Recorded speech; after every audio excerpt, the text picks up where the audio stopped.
Assalamualaikum warahmatullahi wabarakatuh. Selamat siang, salam sejahtera untuk kita semua. Salam Om Swastiastu, Namo Buddhaya, salam kebajikan. Yang terhormat Bapak Dr. Gum Gumelar, FRMSI, dan yang terhormat Ibu Hermelia Megawati, SPSI, MA, selaku dosen Psikologi Komunikasi Universitas Negeri Jakarta, serta para peserta webinar pagi hari ini yang berbahagia. Semoga kita diberikan kesehatan selalu. Alhamdulillah, puji dan syukur kita panjatkan karena berkat rahmatnya kita diberi kesempatan untuk menimba ilmu bersama-sama dari para narasumber yang luar biasa ini yang akan dilakukan secara virtual. Pada hari ini kita akan mengikuti serangkaian acara webinar yang berjudul Meretas Gap Komunikasi Milenial dengan tagline Communication Makes Closer.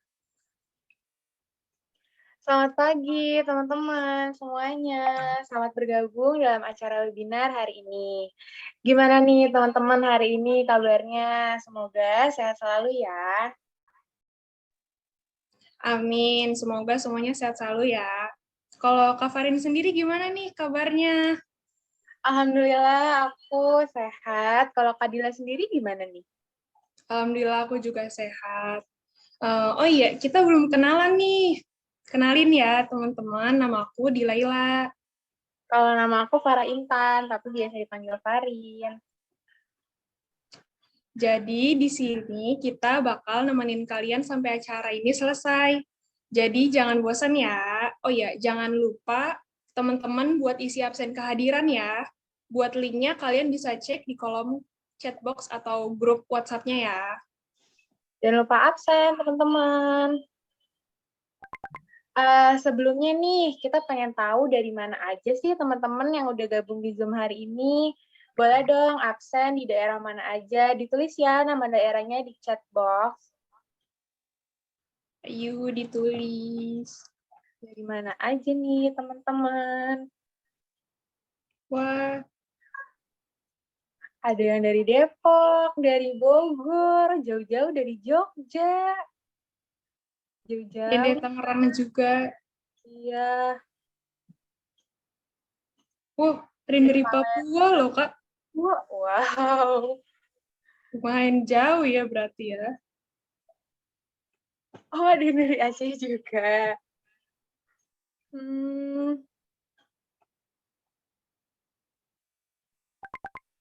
Oke, baik teman-teman.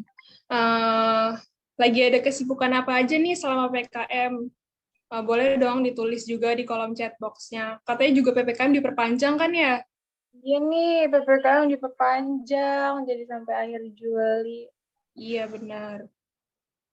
Tulis lagi ya, biar kita banyak ngobrol. Nah, biar kita ngobrol nih. Teman-teman lagi sibuk apa aja? Oh, ada yang kuliah. Penelitian Masih juga. ada yang kuliah ya? Yang belum selesai ya UASnya ya?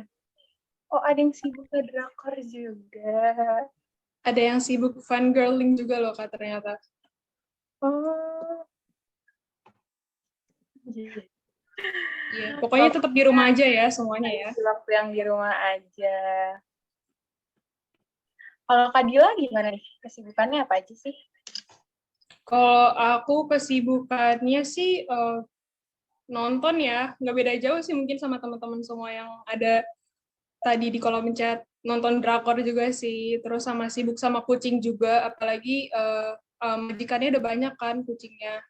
Jadinya agak ribet gitu. Gitu sih. Kalau Kak Farin sendiri gimana nih kesibukannya? Kalau aku sih sama ya, masih ngedrakor juga, terus kepanitiaan juga, terus nyobain resep makanan yang kadang-kadang berhasil tapi kadang-kadang gagal juga. Sampai diomelin ya mungkin cucian numpuk. Iya, bener itu. Jadi agak males ya kalau nyuci alat masaknya. Gitu aja sih, pokoknya yang bisa dilakuin di rumah, aku lakuin di rumah. Pokoknya aku lakuin aja biar aku nggak bosen sama PPKM. Iya, Karena kan kita kalau dipikir-pikir udah mau 2 tahun juga ya di rumah aja, apalagi ditambah lagi PPKM nanti sampai akhir Juli. Pokoknya semoga semuanya betah-betah di rumah, karena kita ini bukan stuck di rumah, tapi kita itu aman di rumah. Jadi aman di rumah aja ya. Dan jangan lupa vaksin. Iya, pokoknya vaksin ya semuanya ya. Ya. Oke, selanjutnya akan saya bacakan susunan acaranya. Pertama pembukaan, kedua pembacaan doa, ketiga pembacaan tata tertib, keempat sambutan, kelima pemaparan materi oleh narasumber sekaligus diskusi dan sesi tanya jawab, keenam dokumentasi, ketujuh penutup. Selanjutnya, kita akan memasuki sesi pembacaan doa yang dipimpin oleh salah satu rekan panitia kita, yaitu Fahri Hussein. Untuk Fahri Hussein, dipersilakan. Baik, terima kasih. Assalamualaikum warahmatullahi wabarakatuh. Terima kasih Kak Dila dan Kak Farin atas waktunya. Sebelum memulai acara pada pagi hari ini, alangkah baiknya kita berdoa menurut agama masing-masing. Yang beragama Islam, saya akan pimpin. Bismillahirrahmanirrahim. Alhamdulillahirabbil alamin. Hamdan syakirin, hamdan na'imin, hamdan yu'afi ni'amahu wa yukafiru mazidah. Ya Rabbana lakal hamdu kama yanbaghi li jalal wajhik azim sultanik subhana nusunsi anta alaika anta kamista ala nafsik walakal hamdu hatta tarda walakal hamdu idza radita walakal hamdu ba'da ridha. Allahumma shalli wa sallim ala sayyidina Muhammadin fil awwalin wa shalli wa sallim ala sayyidina Muhammadin fil akhirin wa shalli wa sallim ala sayyidina Muhammadin fi kulli waqtin wa hin wa shalli wa sallim ala sayyidina Muhammadin fil mala'il a'la ila yaumiddin wa shalli wa sallim ala sayyidina Muhammadin hatta tadil arda wa man aliha wa anta khairu warizin. Allahumma inna nastaghfiruka wa nastaghfiruka adyanana wa abdanana wa anfusana wa amalana wa ahlana wa kulla shay'in ataitana. Allahumma fasihum fi kanafika wa amanika wa zwarik min kulli syaitan min marid wa jabarin anid wa zi'anin wa wisan bagin wa min syari kulli sin syari innaka kulli syai'in qadir. Allahumma bitaqwa wal istiqamah maujin batin nadama fil hal wal mal innaka sami'ud du'a. Wa sallallahu Allahumma bi jalalika wa jalalika ala sayyidina Muhammadin wa ala alihi wa sahbihi ajma'in warzuqna kamalan mutabatilan lahu zahiran wa batinan ya arhamar rahimin. Qad subhana rabbi izzati amma yasifun wa salamun alal mursalin walhamdulillahi rabbil alamin. Baik, saya berikan lagi kepada Adila dan Kafarin. Lebih kurangnya mohon maaf. Assalamualaikum warahmatullahi wabarakatuh. Amin. Terima kasih kepada Kak Fahri Hussein. Semoga doa yang kita bacakan pada hari ini dapat membawa kelancaran pada jalannya acara hari ini. Selanjutnya, saya akan membacakan tata tertib selama webinar ini berlangsung. Tata tertib peserta webinar meretas gap keluarga di kehidupan milenial. 1. Seluruh peserta hanya diperbolehkan mengirimkan pesan berupa pertanyaan mengenai materi yang sedang berlangsung dengan format tanya _ nama peserta _ pertanyaan. 2.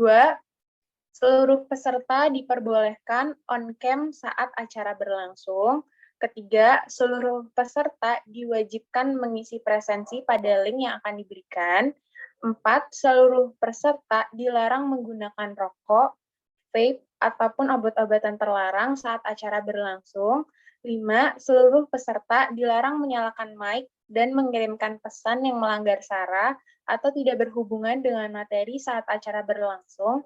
6. Seluruh peserta yang ingin bertanya mengenai materi bisa melalui chat yang nantinya akan dibacakan oleh moderator. Mohon diperhatikan ya teman-teman setiap tata tertibnya demi kenyamanan bersama. Terima kasih. Baik, terima kasih Kak Farin. Selanjutnya Mari kita chat lagi kali ya Kak Farin ya.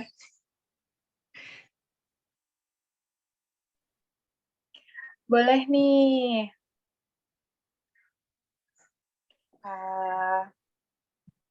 Teman-teman udah pada ngisi absensi kan ya? Jangan sampai kelewat tuh absensinya, teman-teman. Ya, ada di kolom chat ya. Di Ya, kolom bisa chat. kalian cek di situ. Karena absensi, siapa tahu kita nanti kan door prize ya kayak. Jadi kita tuh ngundinya dari absensi yang hadir yang bakalan diundi gitu. Sama yang aktif juga, Kak. Oh iya, bener. Yang aktif. Jadi nanti nanya ya teman-teman. Karena materi hari ini menarik sekali. Dan para narasumbernya juga keren-keren. Ya nggak sih, Kak? Iya, benar banget. Iya. Terus,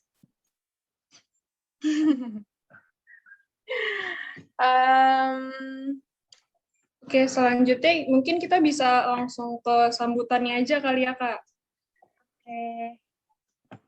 Selanjutnya, mari kita dengarkan sambutan dari Pak Gume atau Bu Mega sebagai perwakilan dosen mata kuliah Psikologi Komunikasi. Oke. Pak Gume ya, Pak? Oke. Pak Gume dipersilakan.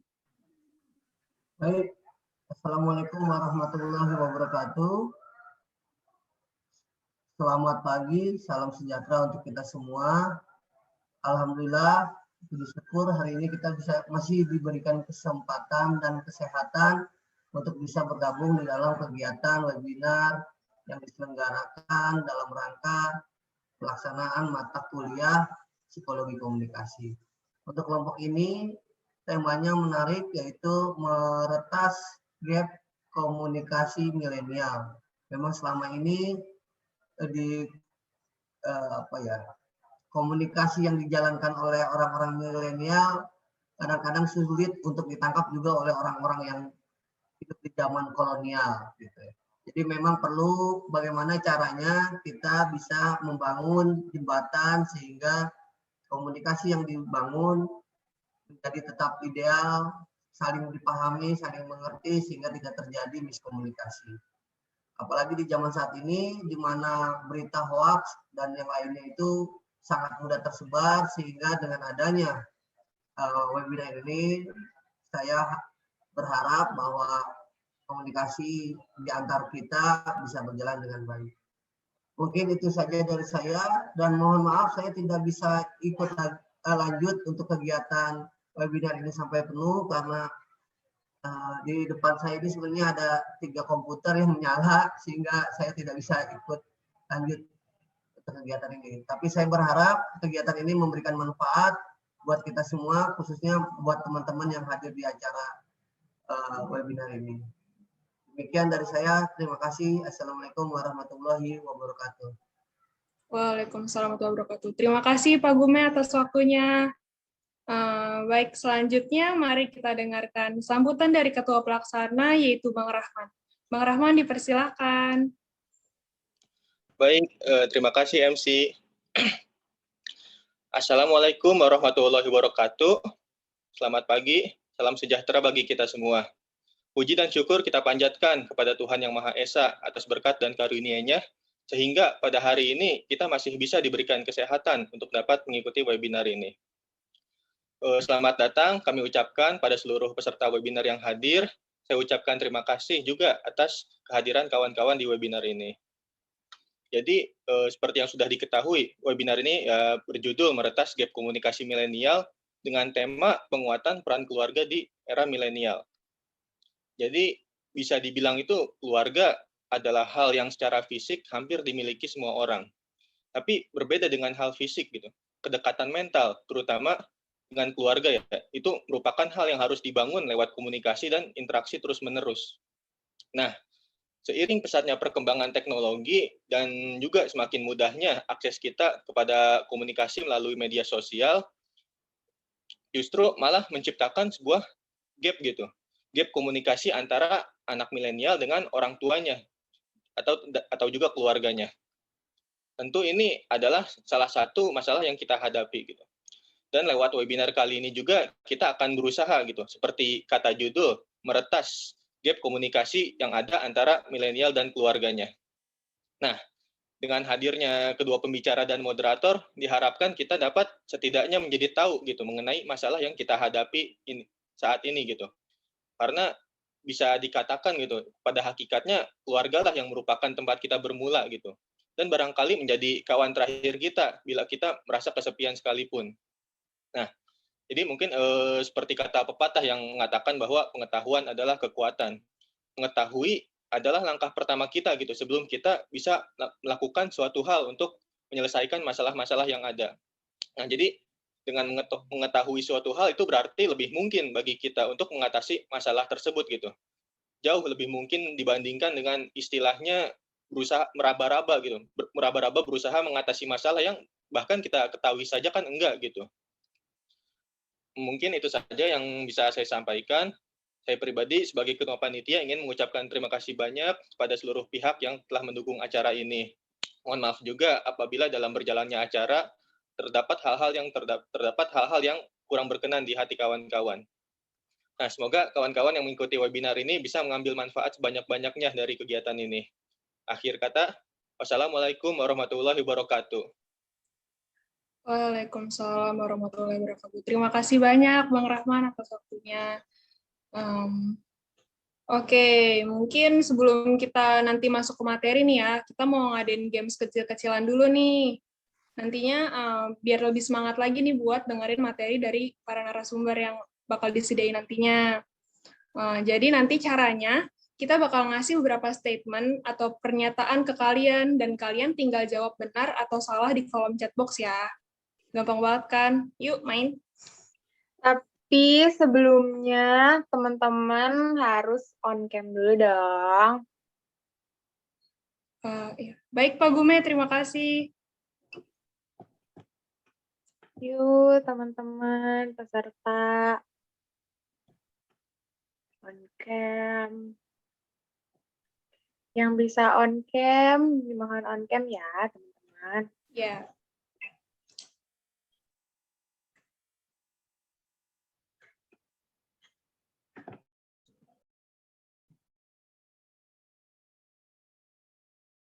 Udah pada on cam belum nih Kak?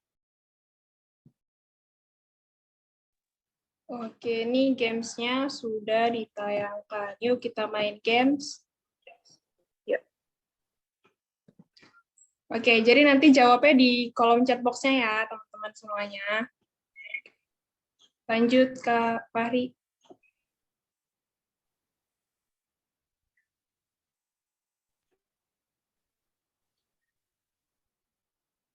Jadi kalian nanti jawab ini benar atau salah pernyataan yang kita kasih. Nih, yang pertama ada Pangeran Harry lebih tinggi dibandingkan Pangeran William. Menurut teman-teman, pernyataan ini benar atau salah ya? Jawab ya di kolom chat box-nya.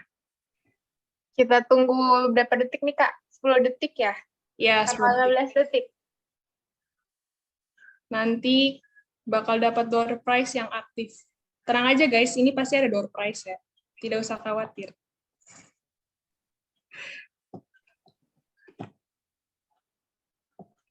Udah pada mulai jawab, Kak. Iya. Rata-rata jawabnya benar semua ya. Benar semua ya. Coba kita cek jawabannya. Kak Fahri boleh bantu di next. Ternyata jawabannya salah, teman-teman. Ternyata Pangeran William itu tingginya 191 cm, sedangkan Pangeran Harry ini tingginya 186 cm. Jadinya lebih tinggian Pangeran William dibandingkan Pangeran Harry, begitu teman-teman. Oke, next ke pernyataan selanjutnya. Nih, pasti pada sering lihat kucing dong di jalanan. Banyak banget ya. Nih, jadi ada pernyataan para kucing itu lahir dengan mata yang berwarna biru. Menurut teman-teman ini benar atau salah?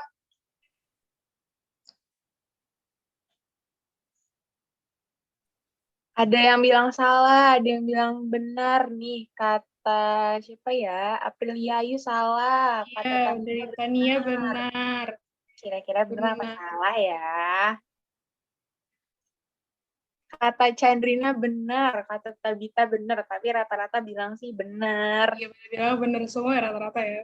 Walaupun Iya. ada beberapa tadi yang salah, kayak Diva ya. Gelard juga salah. Gimana kalau kita langsung lihat jawabannya, Kak? Oke, langsung aja Kak. Kak Fari boleh? Jadi jawabannya itu benar, teman-teman, karena semua kucing itu lahir dengan mata biru dikarenakan mata mereka ini belum memiliki melanin warna. Jadi mata biru adalah pigmen alami yang dimiliki oleh para kucing yang baru lahir. Makanya mungkin kalau misalkan ada beberapa teman-teman yang ngerawat kucing terus kayak lahiran, pasti sering dong ngelihat anaknya tuh matanya warna biru gitu kan. Padahal sebenarnya itu belum tentu warna mata aslinya. Begitu Aku teman-teman. sendiri baru tahu loh, Kak, karena kan aku nggak miara kucing ya, dan ngelihat kucing tuh kalau yang udah gede-gede doang, nggak pernah ngelihat yang baru lahirnya. Jadi ternyata emang dia warna biru semua ya pas baru lahir. Iya, aku juga ngiranya tuh emang, jadi aku tuh ngiranya, kan aku juga punya kucing kan ya. Jadi tuh Ya, aku ngiranya kalau misalkan kucing aku lahiran, ih matanya biru, bagus nih. Ternyata itu belum mata aslinya. Jadi kayak dikerjain aja gitu. Padahal udah berharap banget matanya biru. oke, lanjut kali, Kak ya. Oke, boleh dilanjut. Nih, ada pernyataan selanjutnya. Cinderella, pada tahu dong pasti Cinderella. Cinderella ini merupakan film Disney princess pertama. Menurut teman-teman, benar atau salah?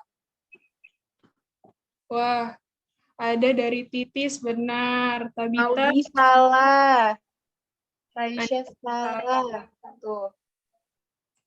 Tapi rata-rata jawabnya salah nih. Tuh, Iya, Diva rata-rata jawabnya salah. Tania salah. Tuh salah kata dia gitu. Tuh, Tania. Mickey Kata Mouse, Nadia, karena dia Mickey ya Mouse. sih? Gimana ya, Mickey Mouse bukannya? Kita lihat bareng-bareng jawabannya ya. Oke. Kata Aprilia salah. 1, 2, 3. Tiga. Kapan kalau Ternyata salah jawabannya jawabannya. salah. Bukan Mickey Mouse, tapi ternyata Snow White dan para 7 kurcaci ini yang menjadi pertama kali rilis pada tahun 1937 pada bulan Desember. Iya, Jadi teman-teman emang ternyata teman-teman pada baru tahu semua kan. Tuh, coba next, Kak. Masih ada lagi nggak? Udah nggak ada ya? Ya, udah Ya, udah habis. terakhir. Oke Begitu deh. ya, teman-teman. Oke deh, begitulah akhir dari games hari ini ya teman-teman semuanya ya. Iya. Gimana teman-teman? Pada bener gak nih jawabnya sama pernyataan yang tadi dikasih? Pada baru tahu juga kan sama pernyataan-pernyataan yang baru aja kita kasih. Karena aku Semoga sendiri juga baru tahu ya, Kak. Kalau Kadila gimana? aku juga baru tahu siap lagi pas kemarin kita nyari-nyari ya Kak Farin ya. Iya, jadi baru tahu banget juga. Oke deh. Oke, semoga games ini bisa nambah semangat kita buat dengerin materi yang bakal disampaikan sama teman-teman narasumber nantinya ya. Oke, jadi teman-teman, hari ini kan kita akan mengikuti webinar dengan judul Meretas Gap Komunikasi Milenial. Sebelumnya, teman-teman di sini ada nggak sih yang tahu apa arti dari meretas gap komunikasi milenial? Kalau yang tahu boleh ya dijawab di chat box. Kita tunggu.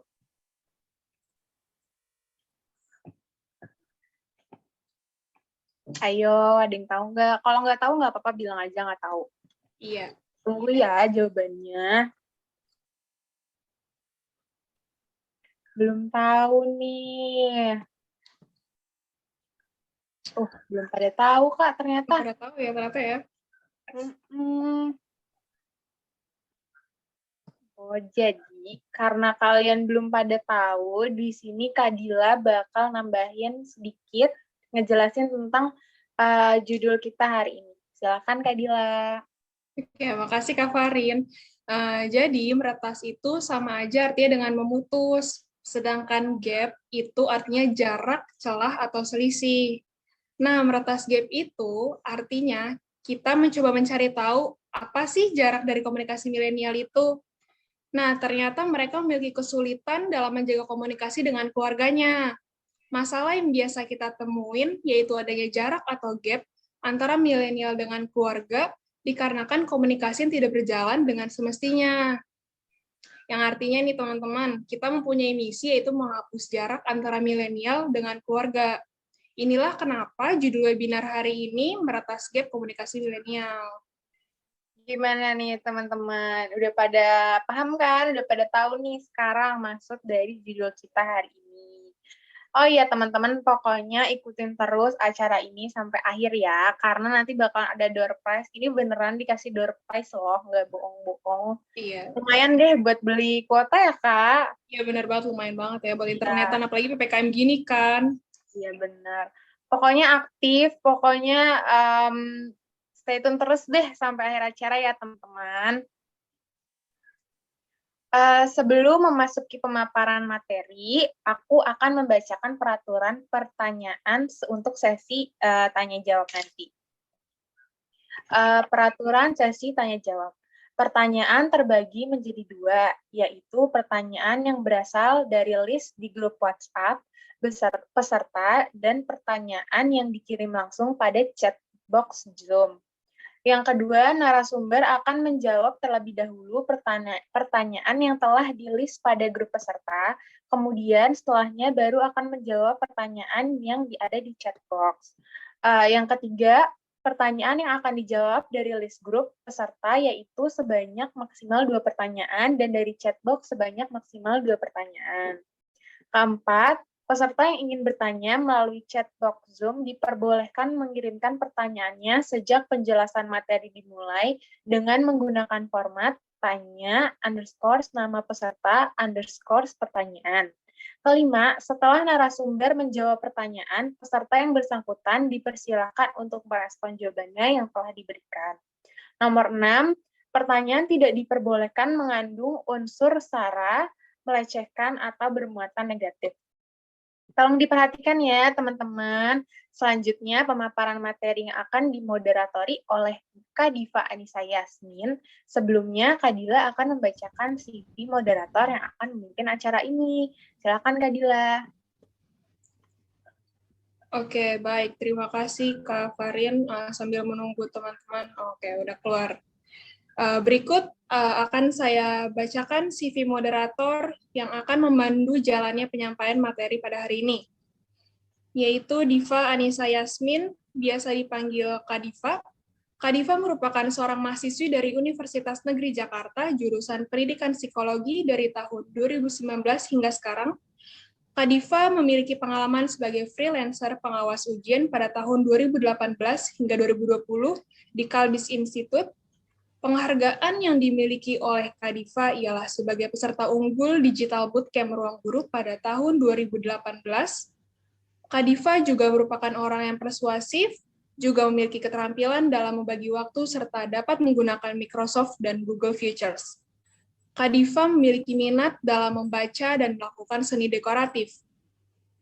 Untuk menghubungi Kak Diva dapat melalui divaanissa@gmail.com atau dapat menghubungi pada kontak yang tertera.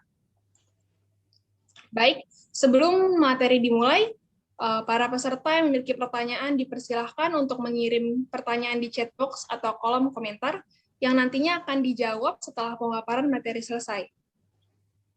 Baik, pada Kak Diva Anissa Yasmin, dipersilahkan. Baik, terima kasih kepada Kak Farin dan Kak Dila.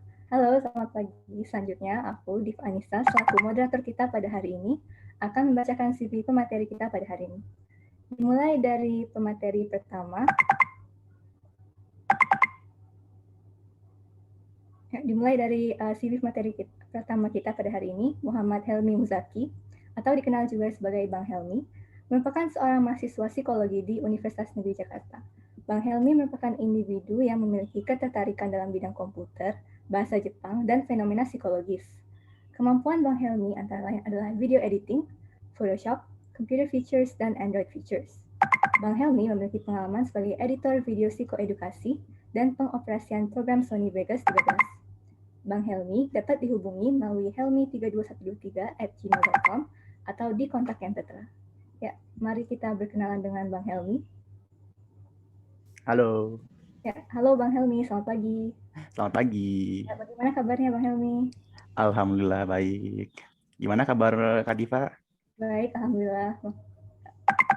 Oke, Bang Helmi. Oke. Iya. Lanjut dengan pemateri kedua kita pada hari ini.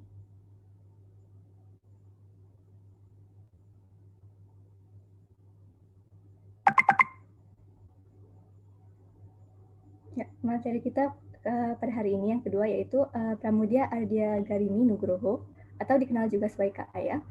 Kak Aya merupakan seorang mahasiswi psikologi di Universitas Negeri Jakarta. Kak Aya memiliki motivasi tinggi yang ditentukan oleh tujuan dan keterkenaan individu yang memiliki pengalaman dalam organisasi nirlaba internasional. Kak Aya terlatih dalam berbicara di depan umum, kerja tim, dan perencanaan strategis. Kak Aya memiliki semangat yang kuat dalam menganalisis aspek psikologis objek di lingkungan sekitarnya. Kak Aya memiliki keterampilan komunikasi, perencanaan, pemikiran analitis, dan Google Features. Penghargaan yang diraih oleh Kak Aya antara lain adalah Brand Ambassador dari Produk Garnier Matcha 2017 dan juara 1 Lomba Puisi Nasional Kedutaan Australia 2015. Kak Aya memiliki pengalaman sebagai pendiri platform pendidikan dan motivasi di @arahmatahati.id, koordinator laporan pengembangan anggota organisasi di ISEC UNJ, ketua divisi program Youth Lead dan koordinator kemitraan hubungan internasional ISEC UNJ. Kak Aya dapat dihubungi melalui pramudiaardyagarini@gmail.com atau di kontak lain yang tertera. Ya, mari kita berkenal dengan Kak Aya. Halo Kak Aya, selamat pagi. Halo semuanya, pagi juga. Bagaimana kabarnya Kak Aya? Alhamdulillah baik, dan tetap semangat dong. Ya, makasih Kak Aya. Selanjutnya saya serahkan kepada Bang Helmi selaku pemateri pertama kita pada hari ini. Ya, dipersilakan Bang Helmi. Ya, baik. Terima kasih Kak Diva. Langsung saja ya ke materinya. Baik. Assalamualaikum warahmatullahi wabarakatuh. Perkenalkan, nama saya Muhammad Helmi Muzaki, dan pada kesempatan ini saya akan memaparkan materi mengenai peran psikologi komunikasi dalam kehidupan milenial. Bisa di next? Pertama-tama tuh, apa sih itu psikologi komunikasi? Nah, jadi saya bakal ngejelasin pengertian dari kata per kata dulu ya. Jadi kata psikologi itu berasal dari bahasa Latin, yaitu psyche yang artinya jiwa, dan logos yang artinya kata atau wacana. Kemudian George Armitage Miller juga mendefinisikan bahwa psychology is the science that attempt to describe, predict, and control mental and behavioral event. Yang artinya itu psikologi itu adalah studi ilmiah yang berusaha untuk mendeskripsikan, memprediksi, dan mengontrol mental dan peristiwa perilaku tertentu. Bisa di next? Nah, pertama tadi kan psikologi, sekarang komunikasi. Nah, jadi untuk komunikasi, saya ada dua pengertian. Yang pertama itu ada Hofland dan Davis. Jadi kalau yang Hofland itu, beliau mendefinisikan komunikasi itu sebagai sebuah proses di mana individu memancarkan stimulus dengan tujuan untuk memodifikasi perilaku individu lainnya. Kemudian untuk yang Davis itu, beliau menjelaskan komunikasi itu adalah sebuah proses pertukaran informasi dari satu orang ke orang lainnya gitu. Jadi kalau misalnya kita gabungin, komunikasi itu adalah proses pemindahan informasi antar individu yang bertujuan untuk memodifikasi perilaku individu yang tuju. Nah, jadi karena kita udah tahu tadi apa itu psikologi dan komunikasi, kalau misalnya digabung, psikologi komunikasi itu adalah ilmu yang berusaha menguraikan, meramalkan, dan mengendalikan peristiwa mental dan behavioral dalam sebuah komunikasi. Bisa di next? Nah, jadi kalau misalnya dengan kita mengetahui apa sih itu psikologi komunikasi, kita tuh jadi bisa makin aware ya dalam berkomunikasi biar jadi lebih efektif. Nah, pertanyaannya itu gimana sih komunikasi yang efektif itu? Apa sih tanda-tandanya? Nah, di sini tuh saya ada 5 poin ya. Jadi yang pertama itu pengertian. Jadi maksudnya pengertiannya itu adalah penerimaan yang cermat dari isi stimulus seperti yang dimaksudkan oleh komunikator, atau lebih bahasa yang lebih gampangnya itu kayak si pendengar itu ngerti apa yang diomongin oleh si pembicara. Nah, yang kedua itu ada kesenangan. Nah, maksudnya itu adalah komunikasi yang dilakukan itu menimbulkan sebuah rasa senang. Jadi masing-masing pihak itu menjadi senang gitu. Jadi komunikasi yang dibuat itu menjadikan hubungan antar pihak itu jadi semakin hangat, akrab, dan menyenangkan gitu. Nah, yang ketiga itu ada mempengaruhi sikap. Jadi komunikasi yang efektif itu bisa mempengaruhi sikap orang lain. Nah, biasanya itu kita ngomong kita nyebutnya itu sebagai komunikasi persuasif. Nah, persuasi itu sendiri itu diartikan sebagai proses mempengaruhi pendapat, sikap, dan tindakan dengan menggunakan manipulasi psikologis sehingga orang-orang tersebut tuh bisa bertindak sesuai apa yang kita inginkan gitu. Nah, yang keempat itu adalah hubungan sosial yang baik. Jadi manusia itu kan pada dasarnya itu adalah makhluk sosial ya, yang nggak tahan hidup sendiri gitu. Tentu saja hubungan yang sosial yang dimaksud itu bukan hubungan sosial negatif gitu kan. Kita pasti pengennya yang hubungan sosial yang positif gitu. Oleh karena itu, salah satu tanda komunikasi yang efektif adalah menghasilkan hubungan sosial yang positif gitu. Habis itu yang terakhir adalah tindakan. Nah, kalau tindakan itu bisa dibilang hasil dari keempat poin sebelumnya. Karena buat nimbulin tindakan itu kita harus berhasil menanamkan pengertian kepada pihak yang dituju, habis itu membentuk dan mengubah sikap dari pihak yang dituju gitu. Habis itu juga menumbuhkan hubungan yang baik terhadap pihak yang dituju gitu. Bisa di next. Ya, sekarang kita masuk ke milenial. Jadi milenial sendiri itu adalah sebuah istilah yang berasal dari bahasa Inggris ya, pasti udah pada tahu kan ya apa millennials pronunciation juga 11-12 sama Indo sama Inggrisnya itu, yang dicetuskan oleh dua pakar sejarah dan penulis dari Amerika Serikat yaitu William Strauss dan Neil Howe dalam beberapa bukunya. Nah, orang-orang yang disebut generasi milenial itu menurut jurnal yang saya dapatkan itu lahir pada tahun 1980-an sampai tahun 2000. Jadi ya bisa kita bilang kalau misalnya generasi milenial itu adalah generasi yang cukup muda gitu. Soalnya rata-rata umurnya itu 15 sampai 34 tahun. Nah, munculnya generasi ini tuh ditandain oleh berkembangnya teknologi informasi. Jadi mereka tuh tumbuh di lingkungan di mana orang-orang tuh udah banyak yang pakai teknologi, walaupun lebih canggihan generasi Z, tapi di generasi milenial itu teknologi udah bisa dibilang cukup berkembang gitu, kayak misalnya internet atau media sosial gitu. Nah, generasi ini juga bisa dibilang inovator, karena generasi ini tuh sangat memanfaatkan teknologi yang sudah berkembang dalam mencari, belajar, sampai kerja gitu pada lingkungannya untuk melakukan perubahan di dalam beberapa aspek kehidupannya. Nah, kalau misalnya kita bandingkan dengan generasi sebelumnya, kayak misalnya generasi ayah kita atau kakek kita, pada zaman-zaman itu tuh nyari ilmu aja susah gitu kan. Jadi kalau misalnya di zaman ayah atau kakek kita dulu tuh kita kalau misalnya pengen nyari ilmu tuh mesti lewat buku atau kayak ke perpustakaan dulu atau ke toko buku dulu, atau juga bisa nyari orang yang lebih pintar buat kita gurui gitu. Nah, kalau misalnya di generasi milenial ini tuh nyari ilmu tuh gampang banget. Misalnya kalau misalnya misalnya contohnya ya, kalau misalnya kita pengen bikin gitu nasi goreng gitu, kita misalnya pengen tahu bahan-bahannya itu ya kita bisa nyari di Google tuh banyak banget hasilnya dan juga beragam gitu kan.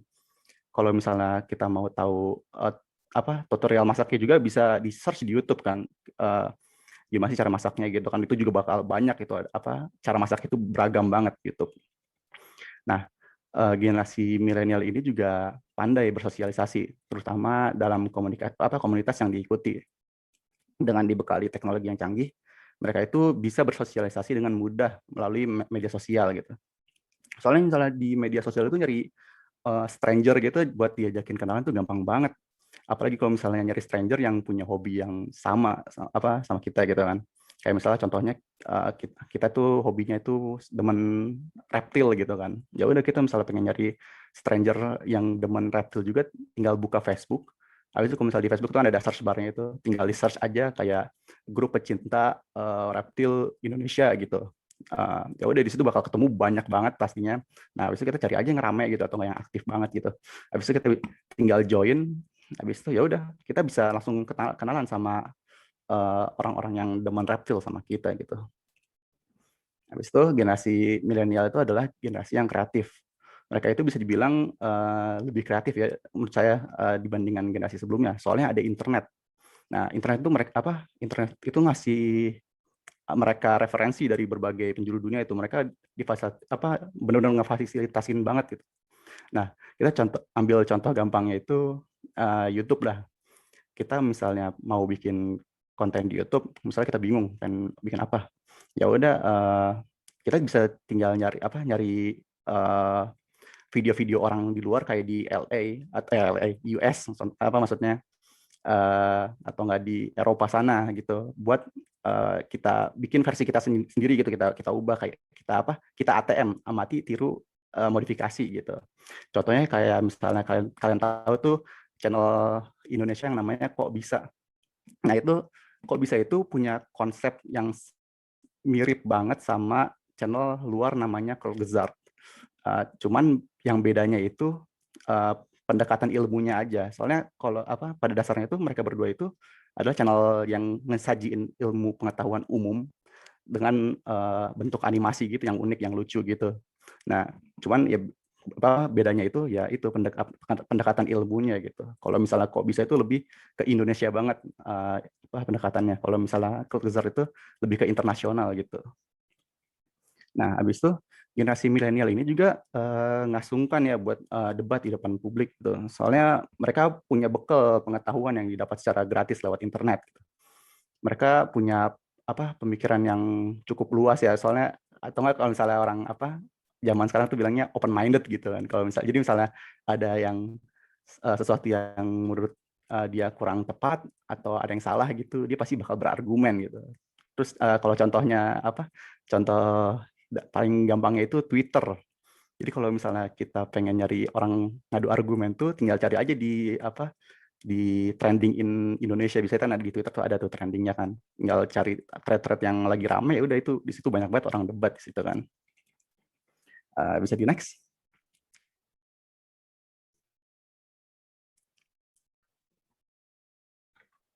Oke. Selanjutnya saya akan menjelaskan dampak psikologis dalam penggunaan teknologi dan komunikasi. Jadi fenomena yang saya ambil dalam materi ini itu adalah perilaku kecanduan. Nah, perilaku kecanduan itu yang saya maksud di sini itu bisa apa aja, bisa kecanduan internet, kecanduan game, kecanduan gadget, atau ya kecanduan angka followers, like, subscriber gitu kan. Ada yang pernah bilang kalau misalnya kecanduan angka follower atau angka like itu adalah sebuah candu gitu kan. Nah, jadi secara psikologis itu salah satu isu yang terkait pada dampak penggunaan teknologi dan teknologi komunikasi itu adalah frekuensi dan durasi penggunaan teknologi tersebut yang makin lama makin intens. Dan yang jadi masalahnya itu tuh si penggunanya itu nggak sadar akan hal tersebut. Ya, of course hal ini tuh pasti bakal berdampak negatif sama aspek kehidupan yang lain gitu. Next, bisa next. Nah, salah satu cara untuk mencegah kita dari perilaku kecanduan itu menurut saya adalah kontrol diri. Nah, kontrol diri itu adalah sebuah kemampuan seseorang dalam mengendalikan dirinya dengan cara membaca situasi diri terhadap lingkungannya, serta mengatur perilaku yang akan dikeluarkan dengan berbagai pertimbangan kognitif. Mungkin itu penjelasannya kepanjangan, saya bakal mempermudahnya dengan, jadi itu tuh penjelasannya itu adalah gabungan dari 3 aspek kontrol diri. Yang pertama itu ada behavioral control, yang kedua itu ada cognitive control, yang ketiga itu ada decisional control. Nah, kita masuk ke behavioral control dulu. Dari namanya itu pasti udah udah kebayang gitu, behavioral ya, itu perilaku lah. Jadi itu lebih fokus ke perilaku. Jadi behavioral control itu adalah kesiapan seseorang dalam merespon suatu tindakan yang tidak menyenangkan.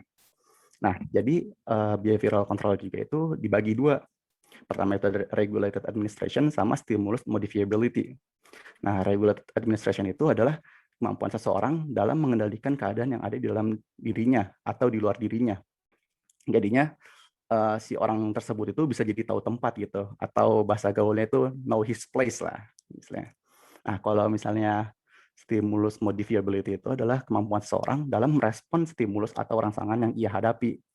Jadi kalau misalnya keduanya digabungin itu, jadi misalnya dia udah tahu tempatnya, pasti dia udah tahu cara merespon stimulus yang ia hadapi gitu. Nah, yang kedua itu ada cognitive control. Nah, kalau kognitif itu ada namanya juga, itu masuk ke lebih ke otak gitu, kayak pemikirannya gitu. Jadi adalah sebuah kemampuan seseorang dalam mengelola informasi yang nggak sesuai dengan keinginannya gitu. Jadi seseorang itu menilai informasi yang diperoleh itu dengan ngeperhatiin kemungkinan-kemungkinan yang bakal terjadi gitu. Contohnya, misalnya kalau kita main game gitu, habis itu kita kalah mulu gitu lah. Nah, kita kan bisa sabar atau nggak bisa marah kan. Nah, di situ tuh otak kita itu mikir kemungkinan-kemungkinan yang bakal terjadi gitu. Maksudnya konsekuensi yang akan terjadi itu apa aja. Kalau misalnya kita marah contohnya. Kalau misalnya kita marah, siapa tahu kita bisa mukul keyboard lah atau banting keyboard, lempar mouse lah. Jadi rusak gitu. Jadinya kita kedepannya nggak bisa main game lagi atau nggak bisa sabar. Nah, kalau misalnya sabar, otak kita mikir kalau misalnya kita dengan nahan diri aja, ya gaming gear kita tuh ya aman gitu. Jadi kedepannya kita bisa main game lagi gitu. Nah, kalau misalnya yang ketiga itu adalah decisional control. Nah, decisional control itu lebih ke hati nuraninya. Jadi decisional control itu adalah kemampuan seseorang dalam memilih atau mengontrol tindakan yang sesuai dengan hati nuraninya. Kalau misalnya cognitive control itu yang ngasih informasinya, nah decisional control ini tuh yang milih gitu. Jadi misalnya pakai contoh sebelumnya, si kognitif itu mikirin konsekuensi kalau misalnya kita marah atau sabar. Nah, decisional itu yang milih kita lebih baik marah atau sabar gitu. Yang tahu cuma kita sendiri aja gitu. Bisa di next? Ya, kemudian nah ini ada faktor-faktor yang mempengaruhi kontrol diri. Itu ada dua. Yang pertama itu ada faktor internal dari dalam diri kita sama faktor eksternal dari luar diri kita. Nah, kalau misalnya faktor internal itu sering banget dikaitin sama yang namanya usia seseorang. Jadi kalau misalnya usia yang makin dewasa, kemampuan buat ngontrol dirinya itu makin baik gitu.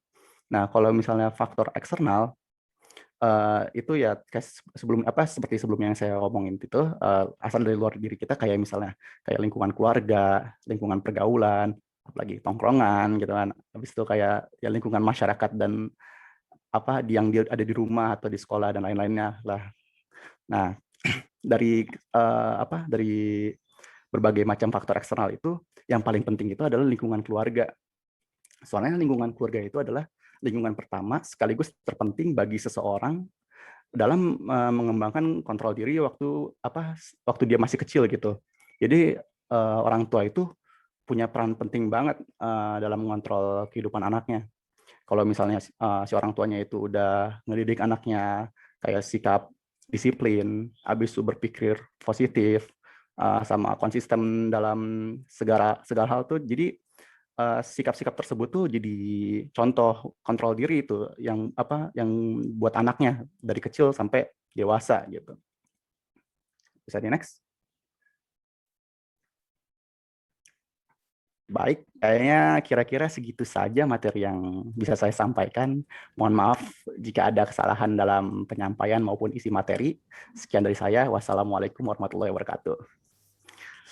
Baik, saya kembalikan ke Kak Diva sebagai moderator.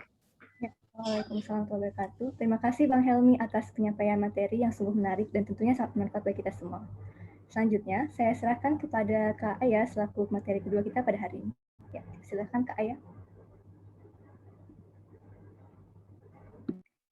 Baik, terima kasih Kak Diva atas waktu dan kesempatan yang telah diberikan. Lalu di sini dengan saya Pramudia Ardiagarini, namun teman-teman bisa memanggil saya Aya. Untuk judul yang kedua ini berjudul Penguatan Komunikasi Milenial Keluarga. Tapi sebelum kita memasuki topik ini, saya ingin memberitahukan yang pertama-tama, apa yang saya sampaikan ke depannya itu bukanlah suatu temuan yang utama, temuan yang wah banget kayak gitu, temuan yang baru itu bukan. Tapi ini sebenarnya hal yang sudah terjadi di kegiatan sehari-hari kita, dalam kehidupan sehari-hari kita, yang ternyata kegiatan ini tuh memiliki pakemnya, memiliki intisarinya, yang jika kita menyadari hal itu, mungkin bisa membuat kehidupan kita menjadi lebih baik lagi. Nah, setelah tadi dari Bang Helmi, kita telah belajar tentang psikologi komunikasi. Di sini saya akan membawakan materi mengenai lebih ke komunikasi keluarganya. Kalau menurut teman-teman, boleh dong tolong coba tulis di kolom komentar, keluarga menurut teman-teman itu apa sih? Boleh diisi di chat box-nya.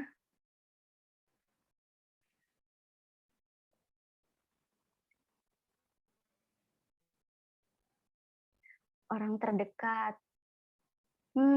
Harta yang paling berharga, Kak. Kayak lagu ya. Support system, iya bener banget sih. Oke, next. Orang yang bisa jadi rumah buat satu sama lain. Wah, ini keren banget ya kata-katanya. Oke, bisa di next, Kakak operator.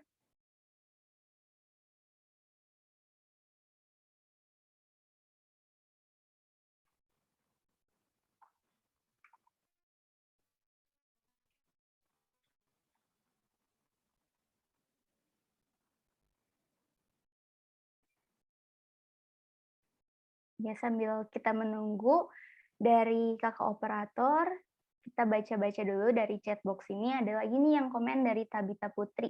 Keluarga adalah lingkungan terdekat yang mempengaruhi diri kita. Keren banget tuh.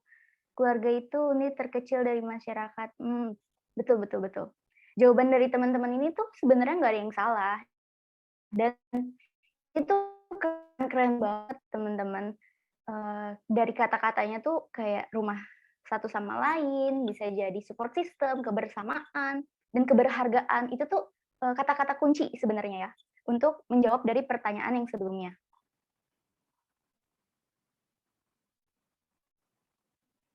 Oh, dari Sevin. Kadang nyebelin sih, tapi isinya orang-orang yang paling disayang. Wah, keren banget ya kata-katanya. Iya, iya, iya. Wajar kok untuk terjadi konflik dalam keluarga itu kan.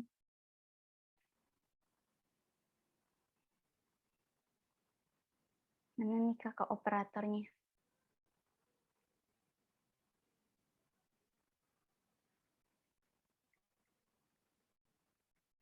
Oke, jadi kita lanjut aja ya.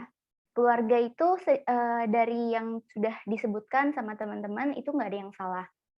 Nah, tapi secara harfiahnya, keluarga itu adalah unit terkecil di masyarakat yang terhubung karena adanya ikatan dalam bentuk hubungan darah, adopsi, perkawinan, maupun kelahiran. Nah, keluarga ini tuh nggak harus orang-orang yang tinggal satu atap, nggak harus orang-orang yang punya ikatan keluarga atau punya hubungan darah doang gitu. Tapi juga orang-orang yang bisa memahami, yang bisa mensupport satu sama lain gitu. Nah, kata-kata menghargai, memahami, dan berharga itu nantinya akan masuk ke materi kita yang ada di next slide lagi. Tapi karena kita di sini bukan untuk sekadar basa-basi, jadi ada beberapa topik yang akan kita diskusikan pada hari ini. Seperti yang sebagaimana kita tahu bersama bahwa generasi milenial itu kan generasi yang sudah berkembang dari zaman mereka masih kecil itu tuh mereka berkembang bersama perkembangan teknologi digital. Nah, di sini ada 2 topik yang akan kita bicarakan.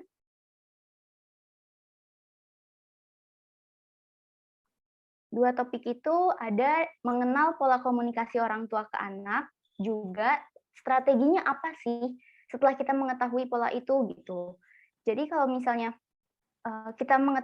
setelah kita mengetahui pola komunikasi orang tua kita sama anak gitu, itu langkah selanjutnya apa yang harus kita lakukan. Nah, di slide 4 Kak.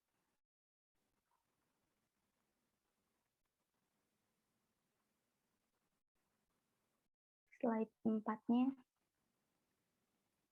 Nah, kalau di sini ada pertanyaan nih, apakah kaum milenial lebih kreatif? Jawabannya yes. Kenapa milenial itu lebih kreatif? Karena keterampilan milenial itu diiringi bersamaan dengan perkembangan teknologi digital. Jadi, kalau misalnya tadi tuh kata Bang Helmi, itu kan kalau dulu tuh kita mau cari ilmu itu harus ke toko buku dulu, harus beli koran dulu, harus beli majalah dulu gitu. Tapi kalau sekarang orang rebahan aja itu tuh bisa tahu informasi dari negara lain, bahkan dari belahan dunia lain gitu, dari benua lain. Nah, jadi beda banget kan. Kalau dulu harus effort-nya tuh lebih banyak gitu. Tapi kalau sekarang itu effort-nya lebih sedikit, tapi yang kita tahu tuh bisa lebih banyak. lewat perkembangan teknologi digital itu. Nah, di sini ada perilaku generasi milenial, khasnya nih gayanya generasi milenial itu tuh yang kedua tuh multitasking. Biasanya nih kayak orang-orang yang anak-anak muda gitu kan, ngerjain tugas sambil ngerjain tugas organisasi gitu. Kan kayak maksudnya sih itu biar bisa lebih cepat selesai, biar bisa ke handle, karena ngejar deadline gitu kan. Tapi ternyata multitasking itu punya dampak yang kurang baik gitu loh teman-teman. Nah, dari waktu itu sendiri yang tadinya kita niatnya itu mau lebih cepat, ternyata itu justru malah bikin pekerjaan kita itu lebih lama. Karena ketika kita mengerjakan satu dari multitasking itu, kita kan mengerjakan beberapa tugas kan. Nah, dari kita mengerjakan beberapa tugas itu, otak kita itu terbagi, otak kita bercabang. Jadinya effort yang dikeluarkan sama otak kita itu lebih besar. Jadi nggak optimal gitu. Nah, dari waktu itu, dari kemampuan dari waktu itu tuh jadi yang tadinya mau biar cepet deadline gitu, tapi malah jadinya nggak kelar-kelar. Kayak gitu, yang harusnya bisa lebih optimal kalau misalnya kita fokusin ke satu hal dulu gitu. Sama yang dilakuin secara bersamaan, ternyata justru malah lebih optimalnya kalau kita melakukannya di satu waktu aja. Nah, karena otak kita itu bekerja secara bercabang dan bekerja lebih mengeluarkan effort, itu juga mempengaruhi kinerja otak kita dalam menggunakan daya ingat. Makanya kita sering kan kayak merasa, oh iya, tadi ada tugas apa ya? Atau sesimpel kayak, oh iya, tadi tuh yang dibahas apa ya gitu. Kita jadi mudah lupa gitu kan. Nah, dari mudah lupa itu, dari ngerjain yang bercabang itu, yang multitasking itu ada yang sampai kalau ngerjain sampai jam 12 malam, atau bahkan ada yang sampai begadang jam 3 pagi karena ngerjain tugas gitu. Itu ada yang sampai minum kopi, karena kerjaannya tuh banyak, dan mereka mengejar deadline gitu kan. Nah, pertanyaannya, apakah badan mereka cukup kuat? Apakah kesehatan mereka bisa terjamin kalau misalkan mereka melakukan multitasking itu? Jawabannya kan belum tentu. Karena kalau kita terus-terusan maksa diri kita untuk terus melakukan pekerjaan yang ekstra dan memaksa diri kita untuk tetap kuat, misalnya lewat kopi kayak gitu, atau maksa diri kita untuk tetap begadang kayak gitu, itu kan jadinya nggak bagus untuk kesehatan kita. Makanya sampai ada yang kena mah, apalagi kena lambung kayak gitu-gitu. Apalagi sekarang itu kan ada di musim pandemi kan. Nah, di musim pandemi ini kesehatan itu perlu kita perhatikan lebih ekstra. Makanya kita juga harus lebih memperhatikan kegiatan kita dalam memanage waktu. Nah, multitasking ini juga ada hubungannya sama manajemen waktu. Masalahnya milenial, yang kalau kata orang-orang generasi milenial tuh udah nggak punya masalah lagi. Karena misalnya nih, mereka nggak tahu nih cara ngerakit kursi kayak gimana sih. Tapi sekarang kalau generasi milenial nih, itu ngerakit kursi nggak tahu caranya, bisa searching di YouTube, bisa cari tutorialnya kayak gitu. Atau misalnya barang hilang, aduh aku lupa nih tadi naruhnya di mana ya, kayak gitu kan. Nah, sekarang itu udah ada tuh yang kalau di iklan di Shopee itu tuh suka ada alat yang kecil gitu, terus bisa di-call gitu, untuk nyari benda yang hilang itu, secanggih itu di teknologi digital ini gitu kan. Next. Nah, ini untuk gambaran aja sih teman-teman. Contoh perilaku yang berubah di generasi milenial ini. Nah, di sini orang-orang yang tadinya misalnya lebih banyak berdiskusi sama orang tua atau lebih banyak diskusi sama teman-temannya, itu jadi terbatas gitu kan. Padahal kita nggak berjarak nih, kita dekat, tapi rasanya kayak bersekat gitu. Next. Nah, di sini kita masuk untuk pola komunikasi orang tua anak.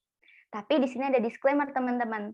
Kalau dengan kita memahami pola komunikasi ini bukan berarti kita menjadi menyalahkan, oh iya gue karena dulunya kasihnya, diasuhnya atau dibiasakan untuk menjalani pola komunikasi ini sih, jadi gue kayak gini. Bukan ya, bukan untuk seperti itu.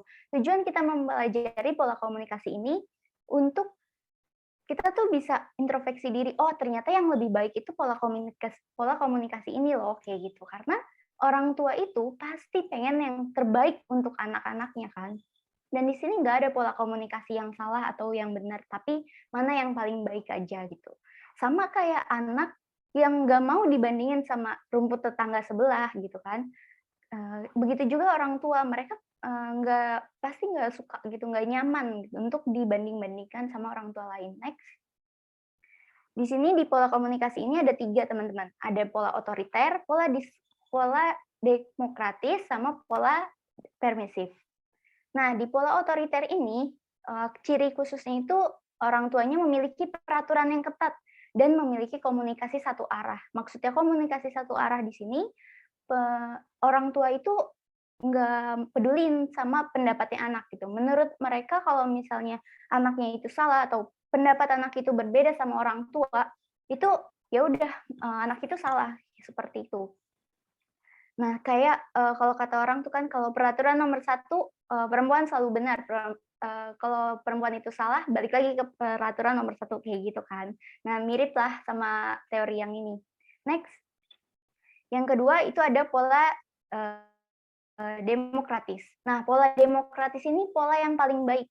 Cirinya itu membimbing, tidak mengatur, serta orang tua itu memperbolehkan anak untuk berpendapat. Mereka mau mendengarkan pendapat anaknya. Kenapa ini dijadikan pola yang paling baik? Karena pola ini mampu menghasilkan anak-anak dengan karakter yang mandiri, percaya diri, serta memiliki aura yang positif gitu. Next. Di pola yang ketiga, yaitu pola permisif namanya. Nah, karakternya itu orang tua itu mendidik dan menerima pendapat anak.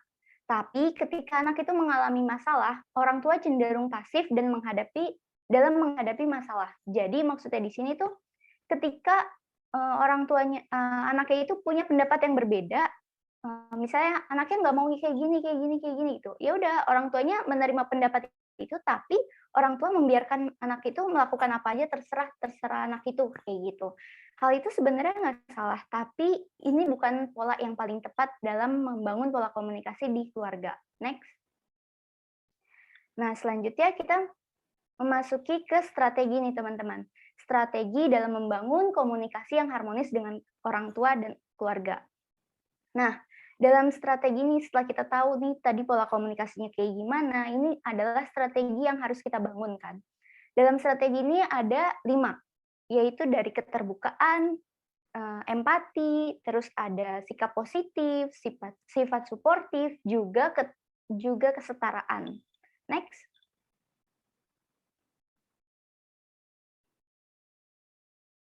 Nah, yang pertama itu keterbukaan. Untuk bisa terbuka sama orang tua itu emang, atau untuk bisa terbuka sama keluarga deh, itu emang bukan hal yang mudah kan, tapi bukan hal yang nggak mungkin juga.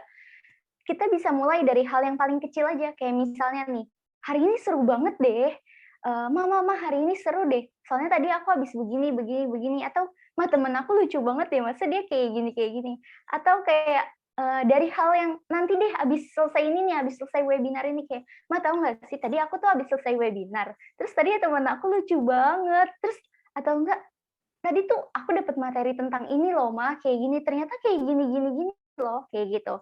Kunci yang pertama itu, kunci utamanya itu adalah kejujuran untuk bisa terbuka sama orang tua, supaya orang tuanya juga bisa lebih percaya sama kita. Next.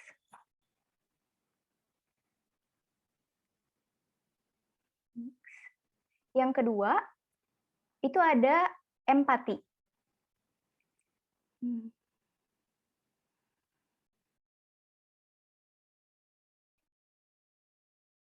Nah, dalam empati ini ada 3 unsur utama, teman-teman.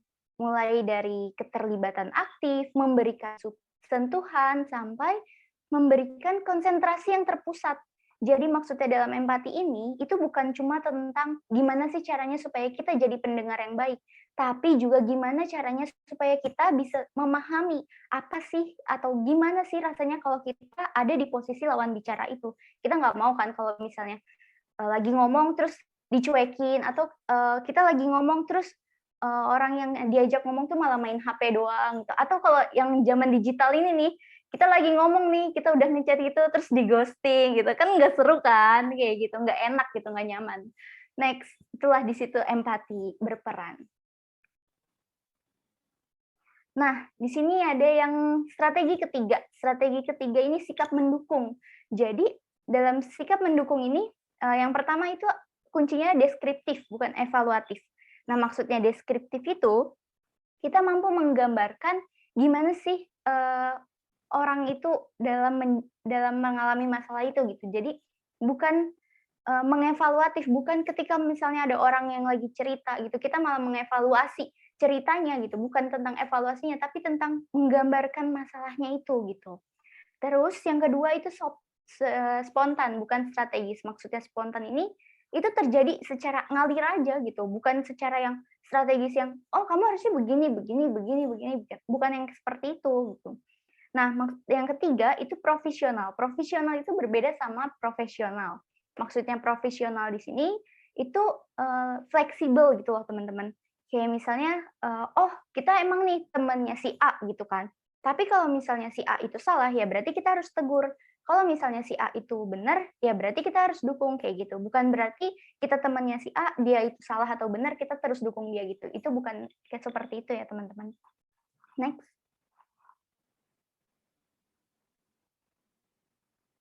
Nah, di sini ada sikap positif. Sikap positif ini artinya tentang gimana sih cara kita membangun suasana atau atmosfer yang positif, yang bisa membuat lawan bicara itu bisa lebih berinteraktif dengan kita. Misalnya, kalau misalnya kita lagi cerita nih, ada teman nih di sini kalau digambarkan ada teman yang lagi sedih gitu. Itu tuh sikap positif itu bergantung sama gimana sih reaksi kita ketika ada teman kita tuh yang lagi sedih gitu.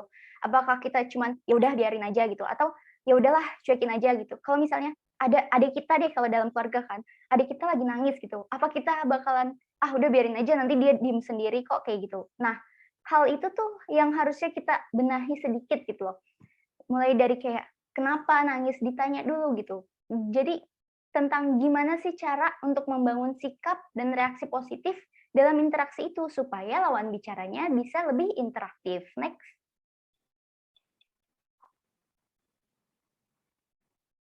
Nah, di sini adalah strategi yang terakhir teman-teman, yaitu kesetaraan. Kita sering kan kayak ngerasa kalau misalnya lagi cerita sama orang tuanya itu ngerasa kayak pengalaman gue kan lebih banyak daripada kamu gitu kan, kayak pengalaman mama tuh lebih banyak daripada kamu gitu, mama tuh paling tahu kayak gitu. Atau kalau misalnya kita lagi ngobrol sama kakak gitu, itu kayak pendapat aku kan nggak penting, atau yang lebih ini lagi deh, yang lebih friendly lagi atau yang lebih deket lagi sama lingkungan kita, itu ketika ditanya mau makan apa, jawabannya terserah. Nah, kata terserah itu tuh artinya kan berarti kita ngerasa dia pasti udah tahu kok gue maunya apa kayak gitu kan. Nah, padahal sebenarnya pendapat kita itu penting loh dalam komunikasi itu. Makanya di sini untuk membangun kesetaraan itu kita perlu mengakui secara diam-diam aja dalam hati bahwa satu sama lain itu memiliki value dan keberhargaan yang sama-sama penting. Pendapatnya sama-sama penting gitu. Jadi nggak perlu diakuin secara terucap gitu kan, nggak perlu diakuin secara belak-belakan atau dalam kata-kata gitu, tapi cukup dalam hati aja, oh iya jangan gitu, dia tuh punya pendapat yang penting loh gitu, pendapat dia tuh penting loh gitu, peran dia itu penting untuk kita, dia punya nilai, dia kita. Hal yang kayak gitu walaupun nggak terucap itu pasti akan terasa teman-teman. Next.